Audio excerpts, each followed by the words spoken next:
بندہ کہتا ہے پتہ نہیں میرے کام ہی سیدھے نہیں ہوتے، نہ بیماریاں دور ہوتی ہیں، نہ پریشانیاں دور ہوتی ہیں، نہ روزی میں برکت ہوتی ہے۔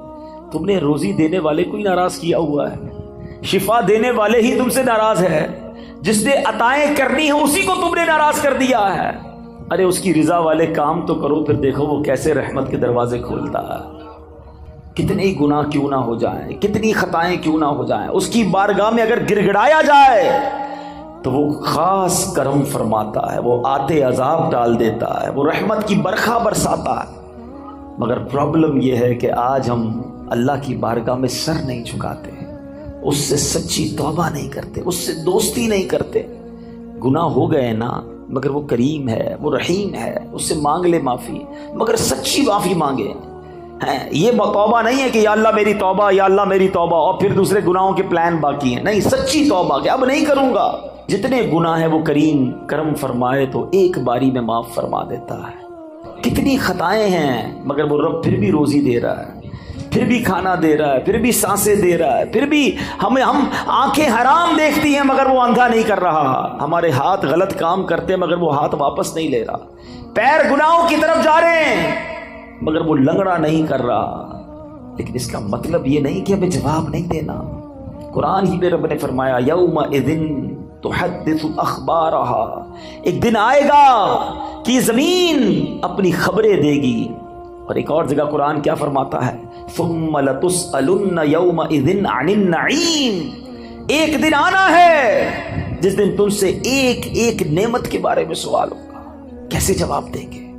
اے دن رات گناہوں میں گزارنے والوں، اے نماز قضا کرنے والوں، اے نشہ اور شراب استعمال کرنے والوں، اے حرام روزی کمانے والوں، اے مسلمانوں کے دل دکھانے والوں، ماں باپ کی نافرمانی کرنے والوں، خدا کے واسطے سوچو اللہ کی بارگاہ میں کیسے پیش ہو سکیں گے؟ وہ کریم ہے، اس سے معافی مانگ لو، سچی توبہ کر لو۔ حدیث پاک میں آتا ہے التائب من الذنب کمن لا ذنب لہ، گناہوں سے توبہ کرنے والا ایسا ہے جیسا اس نے گناہ کیا ہی نہیں ہے۔ ایسا کریم مالک، اتنا رحیم مالک، پھر بھی اسے ناراض کریں۔ تو آج پہلا سبق، پہلا مدنی پھول تو اس بیان کا یہ دیجئے کہ ہم اپنے رب کی نافرمانی نہیں کریں گے، سچی توبہ کر لیں۔ ہاں، سچی توبہ کر لیں۔ اور اللہ کریم ہے، اتنا رحیم ہے، وہ اپنے بندوں پر اب اس کی ماں سے 70 گنا زیادہ مہربان ہے۔ آپ معافی مانگے وہ معاف فرما دے گا، اور پھر آئندہ گناہ نہ کریں، نمازوں کی پابندی کریں، حرام کاموں سے اپنے آپ کو بچائیں، پھر دیکھیں آپ کی مشکلیں کیسے آسان ہوتی ہیں۔ اللہ کے نیک بندوں پر امتحان آتا ہے مگر وہ اللہ پر بھروسہ رکھتے ہیں۔ مچھلی کے پیٹ سے بھی زندہ واپس آ گئے حضرت یونس علیہ السلام۔ تو اگر آپ بھی کسی مشکل میں ہیں نا، پریشانی میں ہے، تو ہمت نہ ہاریں، اللہ پر بھروسہ رکھیں۔ پرابلم یہ کہ ہمارا رب پر بھروسہ ہی ختم ہو گیا۔ سب پر بھروسہ ہے، رب پر بھروسہ نہیں ہے۔ باقی دنیا والوں کی بات مانتے ہیں، یار فلاں منسٹر تو فلاں پیسے والا، فلاں عہدے دار رابطے میں ہوگا تو مسئلہ حل ہو جائے گا۔ نہیں میرے بیٹے اسلامی بھائیوں، جس کے ساتھ رب کی رحمت ہوگی اس کے سارے مسئلے حل ہو جانے ہیں۔ ان اللہ مع الصابرین، اللہ قرآن میں فرماتا ہے اللہ صبر والوں کے ساتھ ہے۔ تو صبر کر لو، اللہ کی رحمت ساتھ ہو جانی ہے نا، تو اللہ پر بھروسہ کریں۔ پرابلم یہ ہے کہ آج اللہ پر بھروسہ نہیں رہا۔ بعض اوقات تو ایسے جملے لوگ کہہ دیتے ہیں کہ وہ کفریہ کلمات کی طرف چلے جاتے ہیں۔ یقین جانیں اللہ کریم ہے، وہ رحیم ہے، وہ واقعی ہمارے لیے بہترین فیصلہ کرنے والا ہے، لیکن ہم بعض اوقات اس معاملے میں غلطی کر جاتے ہیں۔ ایسا نہ کریں۔ بزرگان دین اپنے بچوں کو توکل کا درس کیسے دیتے تھے؟ ایک بزرگ کے بارے میں آتا ہے، ان کا نام ہے احمد بن حرب رحمۃ اللہ تعالی علیہ۔ آپ نے ایک بار اپنے بچے کو یہ ٹریننگ دی کہ بیٹا جب بھی کھانا کھانا ہونا تو یہ گھر میں بڑی سی محراب ہے، ادھر جا کر دعا کرنا کہ یا اللہ مجھے کھانا دے دے، تو بھی روز یہاں سے کھانا مل جائے گا۔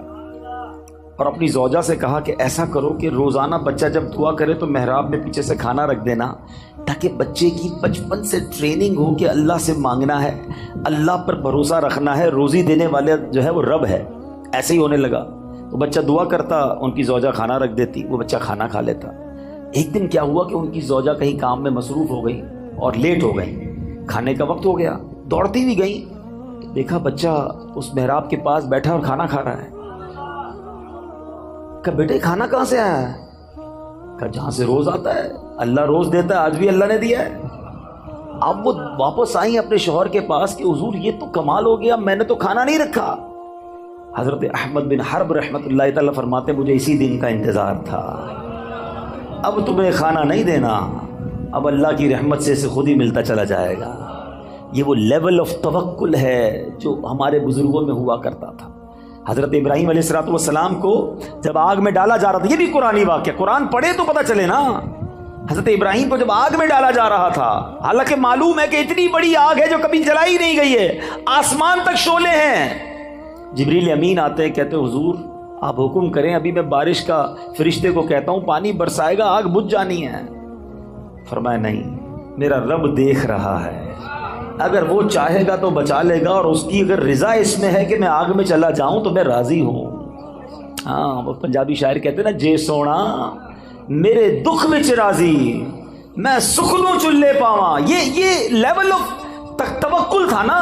اچھا پھر جب آپ کو آگ میں پھینک دیا گیا تو پھر جبریل امین آئے، کہا ٹھیک ہے آپ ہم سے مدد نہیں مانگ رہے، اللہ سے تو مانگ لیں، اللہ کو تو پکار لیں۔ فرمایا مالک دیکھ رہا ہے، اگر اس کی رضا ہوئی تو اس نے بچا لینا ہے۔ اور ایسا ہی ہوا کہ جب حکم الہی ہوتا ہے تو وہ آگ جس میں آپ ایک روایت کے مطابق 40 دن رہتے ہیں، آپ کا بال بھی بیکا نہیں ہوتا ہے۔ شاعر مشرق ایسے ہی تو نہیں کہتے نا، آج بھی ہو ابراہیم سا ایمان پیدا۔ اصل مسئلہ یہ ہے ہمارا وہ ایمان کا لیول بہت ڈاؤن ہو گیا، اللہ پر وہ بھروسہ ہی نہیں رہا۔ اگر آج بھی ہو ابراہیم سا ایمان پیدا، آگ کر سکتی ہے انداز گلستان پیدا۔ آج بھی آگ باغ بن جائے گی، لیکن وہ لیول آف یقین، اللہ پر بھروسہ ہی نہیں ہے۔ ہم دعا بھی کرتے تو یہ سوچ کر پتہ نہیں پوری ہوگی کہ نہیں ہوگی، پھر کدھر سے پوری ہوگی۔ بھروسہ کرو اپنے مالک پر، وہ سب سے بڑا کارساز ہے، وہ عطا فرمانے والا، اس نے وعدہ کیا ہے ادعونی استجب لکم، مجھ سے مانگو میں تمہیں عطا کروں گا۔ سب سے مانگتے ہیں، رب سے نہیں مانگتے۔ سب پر بھروسہ ہے، رب پر بھروسہ نہیں۔ حضرت یونس کو مچھلی کے پیٹ میں بھی بھروسہ تھا، کہتے اللہ مجھ سے غلطی ہو گئی، تیرے سوا کوئی اور نہیں پاکی بیان کرنے کے لائق، لا الہ الا انت سبحانک انی کنت من الظالمین۔ اللہ نے مچھلی کے پیٹ سے رہائی عطا فرما دی۔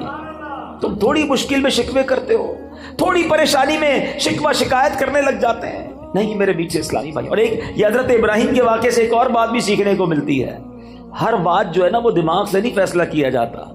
ہاں کچھ لوگ کیلکولیٹر پہ چل رہے ہوتے ہیں، یار زکوٰۃ دیں گے تو پیسے کم ہو جائیں گے، اور صدقہ دیں گے تو اور کم ہو جائیں گے۔ ہر چیز حساب کتاب اور دماغ سے نہیں ہوتی ہے، کچھ فیصلے دل سے بھی کیا کرو۔ عقل والوں کے نصیبوں میں کہاں ذوق جنون، ہاں عقل والوں کے نصیبوں میں کہاں ذوق جنون، عشق والے ہیں جو ہر چیز لٹا دیتے ہیں۔ یہ جو چھلانگ لگائی گئی تھی نا آگ میں، قرآنی جو واقعہ حضرت ابراہیم نے، یہ فیصلہ کیسے ہوا ہے؟ کیا خوبصورت بات شاعر لکھتے ہیں، فرماتے بے خطر کود پڑا آتش نمرود میں، عشق نے چھلانگ لگائی تھی، دماغ اور عقل کا کام نہیں تھا ادھر۔ عقل تو کہتی تھی جل کے راکھ ہو جاؤ گے، مگر عشق کے فیصلے نرالے ہوتے ہیں۔ بے خطر کود پڑا آتش نمرود میں عشق، عقل تھی محو تماشائے لبے بام، ابھی عقل تو ادھر ہی سوچ رہی تھی، عشق نے اپنا کام کر دیا۔ اللہ کرے وہ ایسا عشق رب سے نصیب ہو جائے، ایسا توکل نصیب ہو جائے، جب راہ خدا میں خرچ کرنے کی باری آئے تو عقل کہتی نہیں خرچ کرو کم ہو جائیں گے، عشق کہتا ہے جس نے دیا ہے وہ اور عطا فرمائے گا۔ اس کے نبی کا وعدہ ہے، خدا کی قسم کھا کر میرے آقا فرماتے ہیں اللہ کی راہ میں خرچ کرنے سے مال کم نہیں ہوتا، میرے آقا نے فرمایا یقیناً کم نہیں ہوتا ہے۔ یہ وہ لیول ہے اللہ اور اس کے رسول سے محبت کا جو ہمیں سیکھنا، اور یہ قرآن سکھا رہا ہے۔ اللہ پر بھروسہ کیجئے، آپ جتنی بھی بڑی مشکل میں، اگر میرا کوئی بھائی یہاں بیٹھا ہے، بیمار بیٹھا ہے، قرض دار بیٹھا ہے، بے روزگار بیٹھا ہے، بے اولاد بیٹھا ہے، ٹینشن میں ہے، اور اس کو لگتا ہے کہ یار اب تو ایسا پھنسا ہوں کہ یہاں سے نکل نہیں سکوں گا۔ اچھا زندگی میں کبھی کبھی ایسا موڑ آتا ہے، ٹھیک ہے، کہ بندہ ایک لیول پر آ کر کہتا ہے یار اتنا قرضہ ہو گیا یہ تو میں دے ہی نہیں سکوں گا، اتنی بڑی پرابلم آ گئی، ایسی بیماری، ایسی ڈیفیکلٹی، اتنی مشکل، میں یہاں سے نہیں نکل سکوں گا، میری زندگی ختم۔ اس کو لگتا ہے آگے دیوار ہے، اور یہ وہ لیول ہوتا ہے کہ جس کے پاس یہاں جا کر توکل نہیں ہوتا نا تو دو پرابلم ہو جاتے ہیں۔ یا تو بندہ ڈپریشن کا شکار ہوتا ہے یا پھر خودکشی کرتا ہے. ایسی خودکشی نہیں کرتے لوگ، ان کو لگتا ہے ختم، اب کچھ نہیں ہو سکتا. یہی وہ بے وقوفی ہے، یہی وہ اللہ پر بھروسے کی کمی ہے. اب میں آپ کو ایک ایگزامپل دیتا ہوں، میں نے کئی بیانات میں یہ ایگزامپل دی ہے. آپ کے گھر میں چونٹیاں آپ نے دیکھی ہوں گی نا، چونٹیاں جا رہی ہیں لائن لگا کر، اور آگے آپ ان چونٹیوں کی لائن جو جا رہی ہے اس کے آگے ایک سیب رکھ دیں. چونٹیاں کیا کریں گی؟ رک جائیں گی، کیونکہ ان کے لیے تو وہ سیب ایک پہاڑ ہے نا. کیا چونٹیاں سیب ہٹا لیں گی؟ نہیں ہٹا سکیں گے، ان کے لیے تو بہت ہیوی چیز ہو گئی نا، بہت بڑی چیز ہو گئی. چونٹیاں رک جائیں گی، یا تو راستہ بدل لیں گی یا واپس چلی جائیں گی. اب آپ اس سیب کو اٹھا لیں تو کیا ہوا؟ راستہ کلیئر ہو گیا نا. آپ کے لیے کیا تھا؟ یہ جواب تو دو. چونٹی کے لیے کیا تھا؟ پہاڑ. آپ کے لیے کیا تھا؟ سیب. آپ نے سیب اٹھایا، جیب میں رکھ لیا، چونٹی کا راستہ کلیئر ہو گیا. میری بات ذرا تسلی سے سننا. جو مشکل تمہارے سامنے ہے نا اس وقت، وہ تمہارے لیے پہاڑ ہے، میرے رب کے لیے کچھ نہیں ہے. ان اللہ علی کل شیء قدیر. وہ قادر ہے، وہ کن فرمائے فیکون ہو جاتا ہے. ارے میری عقل تھوڑی، میرا دل چھوٹا، میرے حوصلے تھوڑے، مجھے لگ رہا ہے پھنس گیا، مجھے لگتا ہے مر گیا، مجھے لگتا ہے نہیں نکل سکوں گا. ارے مانگو نا اس سے مدد جو قادر ہے، جو خالق ہے، جو مالک ہے. وہ تو حکم فرمائے تو چیزیں بہتر ہو جاتی ہیں. ہم نے دیکھا ہے ڈاکٹر کہتے ہیں کینسر کے اس سٹیج پر ہے کہ یہ نہیں بچ سکے گا، 15 دن رہ گئے، اور جب اللہ نے صحت دیتی ہے تو ڈاکٹر حیران ہوتے کون سی رپورٹ تھی پہلے والی، یہ تو بندہ بالکل کلیئر ہو گیا ہے. اللہ اپنی قدرت کے نظارے اب بھی دکھاتا ہے. بھروسہ چاہیے، یقین چاہیے. ہمارا پرابلم یہی ہے، ہم رب سے بھروسہ توڑ بیٹھے ہیں. مانگو نا اس سے. ایک اور آج کنفیوژن دور کر دیتا ہوں، ایک اور مشکل آج دور کر دیتا ہوں. مسئلہ یہ ہوتا ہے، لوگ کہتے ہیں یار ہم نے تو مسجد میں بھی دعا کی، کعبے کے سامنے بھی جا کے دعا کی، مزار پہ جا کے بھی دعا کی، روزے رکھ کے افطار کے وقت بھی دعا کی، تہجد پڑھ کے بھی دعا کی، ساڈا مسئلہ ہی حل نہیں ہوتا ہے. تم کہتے ہو اللہ سے مانگو، ہمارا تو مسئلہ ہی حل نہیں ہو رہا، ہمارے تو اولاد ہی نہیں مل رہی ہے، پیسے ہی نہیں بڑھ رہے، نوکری نہیں مل رہی، گھر کرائے کا اپنا گھر ہی نہیں ہو رہا، کیسے اللہ پر بھروسہ کروں؟ یہ وہ پرابلم ہے کہ جہاں جا کر بندہ رب سے دور ہونا شروع ہو جاتا ہے، جہاں اس کا رب سے بھروسہ ٹوٹنا شروع ہو جاتا ہے. اب سمجھو میری بات تسلی سے. آج کے اس بیان میں اپنے رب سے دوستی کر کے جانا، اپنے مالک سے محبت کر کے جانا. وہ خالق ہے میرا، وہ مالک ہے، وہ مجھے میری ماں سے زیادہ چاہنے والا ہے. سنو، جب دل میں یہ خیال آئے نا کہ اللہ میری سن نہیں رہا، اللہ کی طرف سے میرا کام نہیں ہو رہا، اس وسوسے کو جھٹک دینا. اب میں ایک اور ایگزامپل کے ذریعے آپ کو سمجھاتا ہوں. آپ کا چھوٹا بیٹا ہو، آپ کا چھوٹا بھائی ہو، اور وہ آپ کے سامنے بخار میں آئے، گلا اس کا خراب ہو، اور وہ رونے لگے کہ بابا جان مجھے آئس کریم کھانی ہے، ٹھنڈا شربت پینا ہے. بتاؤ آپ کھلاؤ گے اسے آئس کریم؟ ہیں؟ شربت پلاؤ گے؟ وہ رو رہا ہے آپ کے سامنے، گر گڑا رہا ہے. اب آپ کا ایک دوست ساتھ بیٹھا ہے، کہتا ہے کیسے باپ ہو یار، بچہ رو رہا ہے، کھلا دو آئس کریم، کیوں نہیں پلا رہے شربت؟ آپ جواب کیا دو گے؟ میں والد ہوں، مجھے پتا ہے اس کو کب کیا دینا ہے، اس کو رونے دو. اگر میں نے ابھی اس کو آئس کریم کھلائی تو یہ اور بیمار ہو جائے گا. ٹھیک ہے؟ اب میری بات تسلی سے سنو، دل پر ہاتھ رکھ کے سنو. تم باپ ہو، تمہیں پتا ہے بیٹے کو کب کیا دینا ہے. میرے مالک کو نہیں پتا مجھے کب کیا دینا ہے. وہ نہیں دے رہا، یہی بہتر ہے میرے لیے. مانو اس کے فیصلوں کو. میں مانگ رہا ہوں اولاد دے دے، وہ نہیں دے رہا. کیا پتا ایسا بیٹا پیدا ہونا تھا جو مار کے مجھے ہی گھر سے نکال دیتا. آج اپنے رب پر بھروسہ لے کر جاؤ. حضرت یونس کا یہ قرآنی واقعہ کیا کمال کا بھروسہ سکھا رہا ہے. کبھی تصور تو کرو، اندھیری کال کوٹڑی ہوگی، مچھلی کے پیٹ میں ایک روشنی کی رمق نہیں آتی تھی، مگر وہ اللہ والے تھے. کہتے لا الہ الا انت سبحانک انی کنت من الظالمین. مولا میرا قصور ہے، تیرے سوا کوئی شان بیان کرنے کے لائق نہیں، تو ہی خالق، تو ہی مالک. ادھر تھوڑی سی آزمائش ہو، بندہ اللہ کی بارگاہ میں شکوے کرتا، یا اللہ تو نے ایسا کیا، اللہ نے پیچھے کر دیا. کیسے جواب دو گے رب کو؟ اس نے جتنا دیا ہے کبھی سوچا ہے؟ اس کی نعمتیں معلوم ہیں؟ کبھی دیکھا ہے لنگڑے کو بغیر پیر کے کیسے جیتا ہے؟ کبھی دیکھا ہے اندھے کو؟ بغیر دیکھے کیسے جیتا ہے؟ کتنی بار شکر ادا کیا آنکھ کا، کتنی بار شکر ادا کیا پیر کا اور ہاتھوں کا اور زبان کا؟ کبھی دیکھا ہے ڈائلیسس کے مریض کو جس کے گردے فیل ہو جائے، پانی نہیں پی سکتا، ڈاکٹر کہتے پورے دن میں 1 گلاس پانی پینا، اس سے زیادہ نہیں، تمہارے لیے مشکل ہو جائے گی، ترستا ہے پانی پینے کو، ہر تیسرے دن جا کے ڈائلیسس کراتا ہے۔ ہمارے گردے سلامت ہے، جتنا پینا ہے پیتے ہیں، جب پاس کرنا ہوتا ہے پاس کر دیتے ہیں، استنجا سے فارغ ہو جاتے ہیں۔ یہ نعمتیں یاد نہیں؟ ابھی پچھلے دنوں کرونا وائرس جب پیک پر تھا، اللہ ہم سب کو محفوظ رکھے، سانس کتنی بڑی نعمت ہے۔ یہ کرونا نے سمجھا دیا لوگوں کو کہ جب آکسیجن نہیں آتا ہے نا، انسان کہتا ہے ساری دولت لے لو میری، مجھے یہ سانس مل جائے، یہ سانس نہ رکے۔ اس کے پھیپھڑے پمپ کرتے ہیں مگر اسے سانس نہیں مل رہی ہوتی ہے۔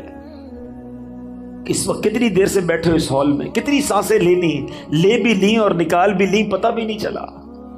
کبھی سوچا یہ اللہ کی کتنی بڑی نعمت ہے؟ شکر ادا نہیں کرتے، اللہ سے شکوہ کرتے ہو۔ نہیں میرے میٹھے اسلامی بھائی، اس کی بارگاہ میں ہمیشہ سر جھکائے رکھنا، اور اس کی شان تو دیکھو، وہ فرماتا ہے لَإِن شَكَرْتُمْ لَأَزِيدَنَّكُمْ، تم میرا شکر ادا کرو میں تمہیں اور عطا کروں۔ کچھ بھی تو نہیں کرنا، اے اللہ تیری مہربانی، تو نے مجھے کروڑوں سے اچھا بنایا، شکر کرو نا۔ کیوں کہتے ہو میں پیچھے رہ گیا؟ ارے میں کروڑوں سے اب بھی آگے ہوں۔ اصل مسئلہ یہ کہ ہم نے اپنی سوچ کا دھارا چینج کر دیا ہے۔ اگر آپ کو پرسکون زندگی گزار رہی ہے، میں آج آپ کو فارمولہ دیتا ہوں، اگر پرسکون زندگی گزار رہی ہے نا، تو نیکیوں میں اپنے سے آگے والے کو دیکھو، نعمتوں میں اپنے سے پیچھے والے کو دیکھو۔ ہمارا معاملہ ہی الٹا ہے، ہم نیکیوں میں پیچھے والے کو دیکھتے ہیں۔ ہم کہتے ہیں یار میں 5 وقت نماز پڑھتا ہوں، وہ تو پڑھتا ہی نہیں ہے، میں چلو رمضان میں روزے رکھتا ہوں، تھوڑے بہت چھوٹ جاتے ہیں، اس کے تو ایک بھی نہیں ہے۔ غلط آدمی کو دیکھ کر اپنے آپ کو سیٹسفائی کر رہے ہیں۔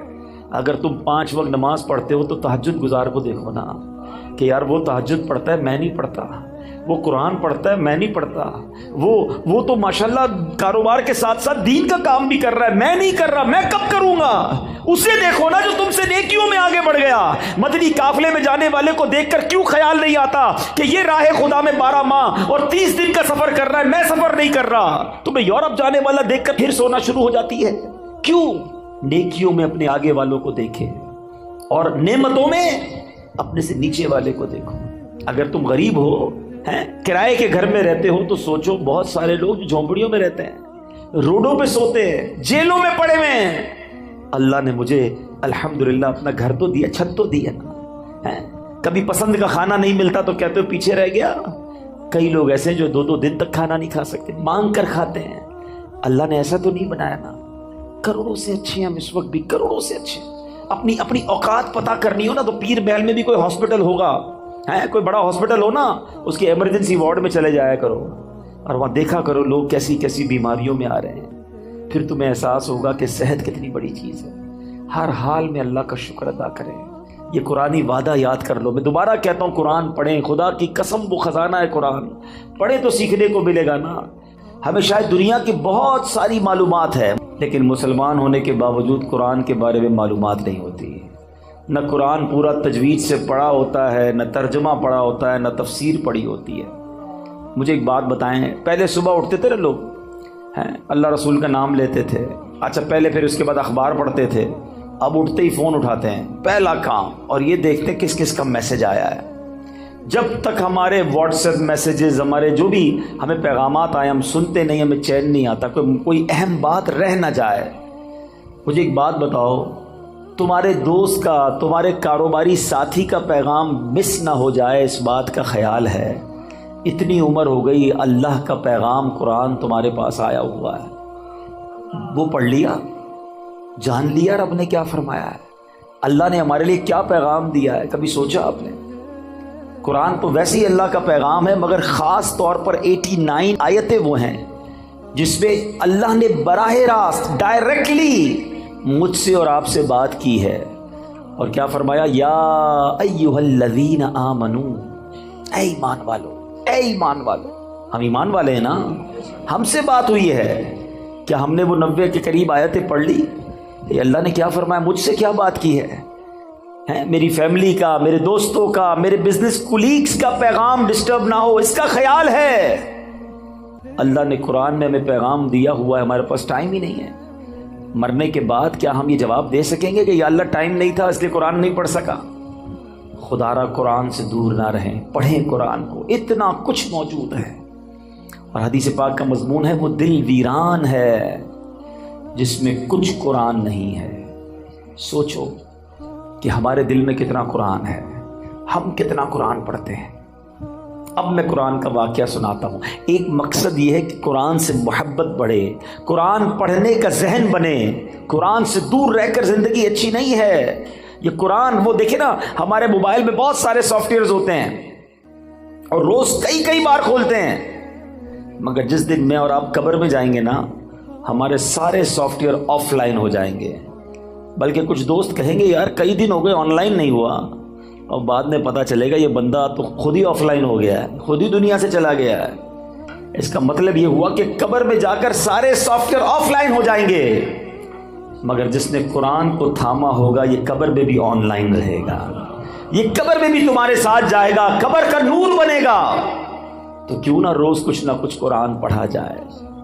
تو آئیے نیت کر لیں, پہلی نیت تو یہ کر لیں کہ ہم روز کچھ نہ کچھ قرآن پڑھیں گے انشاءاللہ. اس کو سمجھنے کی بھی کوشش کریں گے. ہے نا دعوت اسلامی آپ کے پاس, بچوں کے مدرسے الگ تو بڑوں کے مدرسے الگ, آن لائن مدرسہ الگ. آپ پڑھنے والے تو بنے, ہر جگہ آپ کو فیسلٹی دعوت اسلامی دے رہی ہے کہ کسی طرح قرآن پڑھ لیں اور اسے سیکھ لیں. اور اب آتے ہیں اس بڑے ہی عجیب و غریب واقعے کی طرف, اور یہ واقعہ ہے حضرت یونس علیہ السلام کا. شہر تھا نینوا جس کی ہدایت کے لیے آپ کو بھیجا گیا. آپ نے اپنی قوم کو اللہ کی طرف بلایا. وہ لوگ شرک کرتے تھے, وہ اللہ پر ایمان نہیں لاتے, بت پرستی کرتے تھے. آپ نے بہت ان کو سمجھایا, اللہ کی طرف بلایا. وہ قوم ہدایت نہیں پاتی تھی, ایمان لانے سے انکار کر دیا, الٹا آپ کے سامنے سرکشی کرتے تھے. تو آخرکار آپ نے کہا کہ اے لوگو, اب اگر تم ایمان نہیں لا رہے تو سنو میں تمہیں عذاب کے بارے میں بتا رہا ہوں. اب تم پر عذاب آئے گا اور میں کوئی بات جھوٹی نہیں کرتا. اب قوم کے لوگوں نے مشورہ کیا کہ یہ بات تو کبھی جھوٹی کرتے نہیں ہیں, اب ان پر نظر رکھو. اگر تو یہ راتوں رات ہمارے شہر سے چلے جائیں نا تو سمجھ لو عذاب آنے والا ہے. کیونکہ اگر یہ اللہ کے نبی ہیں تو جس شہر میں اللہ کے نبی ہوتے ہیں وہاں عذاب نہیں آتا. وہ قوم بت پرست بھی تھی مگر یہ بات بھی مانتی تھی. آپ پر فوکس کیا, آپ پر نظر رکھی اور دیکھا کہ رات آپ شہر سے باہر تشریف لے گئے. صبح ہوئی تو عذاب کی بدلیاں یعنی عجیب و غریب قسم کے بادل آنا شروع ہو گئے. قوم سمجھ گئی کہ اب عذاب آنے والا ہے. حضرت یونس کو ڈھونڈو. انہوں نے تلاش کیا, حضرت یونس پورے شہر میں نہیں ملے. اب قوم نے سمجھ لیا کہ عذاب آنے والا ہے. اب اس قوم نے کیا کیا کہ وہ ڈر گئے, کانپ گئے, اپنے بچوں کو لیا, عورتوں کو لیا, مویشیوں کو لیا اور پھٹے پرانے کپڑے پہنے اور جنگل میں نکل گئے اور رو رو کر اللہ کی بارگاہ میں توبہ کرنے لگے. حضرت یونس علیہ السلام پر اقرار اور ایمان لانے کی نیتیں کرنے لگے. شوہر بیوی سے الگ ہو گیا, مائیں بچوں سے الگ ہو گئیں, سب کے سب استغفار شروع کر دیا, گر گڑا کر رونے لگے. عذاب کے بادل آ چکے تھے مگر یہ روتے رہے, گر گڑاتے رہے. جو مظالم آپس میں انہوں نے کیے تھے, ایک دوسرے سے معافیا مانگنے لگے. کسی کی حق تلفی کی تھی اس کا حق واپس لوٹا دیا. سچی توبہ کر کے کہتے ہیں یا اللہ ہم حضرت یونس کے رب پر ایمان لائے, وعدہ کرتے ہیں ہمیں معاف فرما دے. اللہ کریم کو ان لوگوں کی اس گریہ وزاری پر, مخلصانہ گریہ وزاری پر, بے قراری پر رحم آیا اور عذاب اٹھا لیا گیا. دھواں اور عذاب کی بدلیاں جو تھیں وہ بادل عجیب و غریب وہ دفع کر دیے گئے. شہر میں لوگ آئے اور امن و چین کے ساتھ رہنے لگے. اللہ کریم قرآن مجید میں اس کے بارے میں کیا ارشاد فرماتا ہے. قرآن کی پوری سورت کا نام سورہ یونس ہے, یہ پورا واقعہ اس میں موجود ہے. اللہ سورہ یونس میں ارشاد فرماتا ہے تو ہوئی ہوتی نہ کوئی بستی کہ ایمان لاتی تو اس کا ایمان کام آتا. ہاں یونس کی قوم جب ایمان لائے ہم نے ان سے رسوائی کا عذاب دنیا کی زندگی میں ہٹا دیا اور ایک وقت تک انہیں برتنے دیا. یاد رہے کہ اللہ کی قدرت کا ایک اصول ہے کہ جب قوم پر عذاب آ جاتا ہے تو عذاب آنے کے بعد توبہ مفید نہیں رہتی, توبہ قبول نہیں کی جاتی. مگر یونس علیہ السلام کی قوم پر یہ احسان ہوا کہ عذاب کی بدلیاں آ چکی چکی تھیں، مگر جب وہ ایمان لائے تو ان سے عذاب کو اٹھا لیا گیا۔ اب ماجرا یہ ہوا، اللہ کے نبی تھے، آپ کو بتا دیا گیا تھا کہ عذاب آنا ہے، آپ نے اپنی قوم کو بتایا کہ عذاب آنے والا ہے، خود چلے گئے تھے۔ آپ جب واپس آئے تو دیکھا قوم چین سے رہ رہی ہے، کوئی عذاب نہیں آیا۔ تو لوگوں نے کہا کہ حضور آپ اپنی قوم میں تشریف لے جائیں۔ فرمایا میں کیسے جاؤں؟ اب میں قوم میں جاؤں گا، یہ لوگ تو مجھے جھوٹا سمجھیں گے اور مجھے قتل کر دیں گے، میں تو ان کو کہہ کر آیا تھا عذاب آئے گا۔ آپ اپنی قوم کی طرف جانے کی بجائے آپ اس قوم سے دور سمندر کی طرف چلے گئے، کشتی میں بیٹھے۔ جب وہ کشتی آگے جاتی ہے تو بیچ سمندر میں جا کر وہ کشتی رک گئی۔ اس زمانے کے لوگوں کا یہ ماننا تھا کہ بیچ میں کشتی جب ہی رکتی ہے جب کوئی بھاگا ہوا غلام کشتی میں بیٹھا ہو۔ تو لوگوں نے کہا ایسا کرتے ہیں، قرآن دازی کرتے ہیں اور دیکھتے ہیں کہ کون ہے جس کی وجہ سے یہ کشتی رکی ہے۔ اب جب قرآن دازی کی گئی تو حضرت یونس کا ہی نام نکل آیا۔ اس قوم نے حضرت یونس کو ہی کشتی سے اتار کر پانی میں ڈال دیا، ڈبو دیا پانی میں۔ ایک طرف قوم بچھڑ گئی، ایک اور آزمائش کہ اب آپ پانی میں ڈبو دیے گئے بیچ سمندر کے اندر۔ اور اللہ کا حکم دیکھیں، اللہ کی کرنی دیکھیں کہ ایک بڑی سی مچھلی آئی اور حضرت یونس کو نگل گئی۔ اب آپ مچھلی کے پیٹ میں ہیں، ابھی زندہ ہیں، ایک کال کوٹھڑی ہے، نظر کچھ نہیں آ رہا۔ اب حضرت یونس نے اس مچھلی کے پیٹ میں کیا پڑھنا شروع کیا؟ لا الہ الا انت سبحانک انی کنت من الظالمین۔ یہ قرآن میں موجود ہے آیت، اس کو آیت کریمہ کہتے ہیں۔ آپ یہ دعا کرتے رہے کہ اے اللہ تیرے سوا کوئی جس کی شان بیان کی جائے، تیرے سوا کوئی نہیں جس کی پاکی بیان کی جائے، اور اے اللہ میں ظالموں میں سے ہوں۔ اپنی عاجزی کا اظہار کیا، اپنی انکساری کا اظہار کیا، اللہ سے مدد مانگتے رہے۔ اس کی برکت سے اللہ پاک نے آپ کو اس مچھلی سے کیسے نجات دی کہ آپ اس مچھلی نے آ کر آپ کو کنارے پر آ کے اگل دیا، لیکن آپ بالکل کمزور ہو گئے تھے، آپ کی جلد بھی بڑی نرم ہو گئی تھی، کئی دن مچھلی کے پیٹ میں رہے تھے۔ اب اللہ کی قدرت کا ایک اور نظارہ یہ ہوا کہ اس ساحل کے کنارے جو ہے ایک بیل اگتی ہے اور آپ اس کے سائے میں آرام کرتے ہیں، اسی سے کچھ کھانا پینا بھی آپ کو ملتا ہے، آپ میں توانائی آ جاتی ہے۔ اور اب آپ اپنی قوم کی طرف جب جاتے ہیں تو قوم انتہائی محبت اور احترام کے ساتھ آپ کو ویلکم بھی کرتی ہے اور ایمان بھی لے آتے ہیں۔ یہ واقعہ میں نے بڑے مختصر انداز میں آپ کو سنا دیا۔ سورہ یونس کی تفسیر پڑھیں تو اندازہ ہوگا کہ اللہ کی قدرت کے کیسے کیسے نظارے قرآن میں موجود ہیں۔ عقل حیران ہو جاتی ہے کہ مچھلی کے پیٹ میں حضرت یونس علیہ السلام کیسے زندہ رہے۔ اللہ اکبر۔ تو اے میرے میٹھے اسلامی بھائیوں، اب اس واقعے سے ہمیں بہت کچھ سیکھنے کو ملتا ہے۔ ہمیں یہ سوچنا چاہیے کہ مچھلی کے پیٹ میں آپ کتنا ٹائم رہے۔ ایک روایت کے مطابق آپ کئی دن مچھلی کے پیٹ میں رہے، مگر اللہ پاک کی شان دیکھیں کہ رب نے بچانا تھا تو مچھلی کے پیٹ میں بھی بچائے رکھا ہے۔ زندہ رکھنا ہو کہتے ہیں جسے اللہ رکھے اسے کون چکھے۔ اب اس ایک قرآنی واقعے سے بہت کچھ سیکھنے کو مل رہا ہے۔ پہلی بات یہ سیکھنے کو ملی کہ سچی توبہ یہ اللہ کی رضا کا سبب ہے۔